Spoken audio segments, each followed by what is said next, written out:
அனுதின நம்பிக்கையின் பனித்துளி. மத்தேயு 24 அதிகாரம் வசனங்கள் 12 மற்றும் 13. அக்கிரமம் மிகுதியாவதினால் அநேகருடைய அன்பு தணிந்து போகும். முடிவு பரியந்தம் நிலை நிற்பவனே ரட்சிக்கப்படுவான். இருள் நம்பிக்கை இழப்பதற்கான காரணமல்ல, அது பிரகாசமாக ஒளிர்வதற்கான ஓர் அழைப்பு என இயேசு நமக்கு நினைவூட்டுகிறார். தீமை பெருகி உலகம் தணிந்து போகும்போது தேவனுடைய மாறாத அன்பு நமது அணையாத சுடராக நிலைத்திருக்கிறது. கிறிஸ்துவில் நிலைத்திருப்பதுதான் அந்த அரவணைப்பை உயிர்ப்புடன் வைத்திருக்கிறது. பயத்திற்கு பதிலாக விசுவாசத்தையும், மனமுறிவுக்கு பதிலாக நம்பிக்கையையும், அக்கறையின்மைக்கு பதிலாக அன்பையும் தேர்ந்தெடுப்போம். உறுதியாக நிற்பது நமது சொந்த பலத்தால் அல்ல, கர்த்தருடைய பராமரிப்பில் சார்ந்திருப்பதனால் வருகிறது.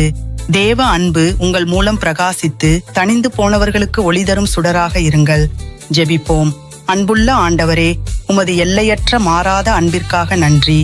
வெறுப்புக்கும் பயத்திற்கும் ஆட்பட்ட இவ்வுலகில் உமது கிருபையால் எம் இதயங்களை பாதுகாப்பீராக.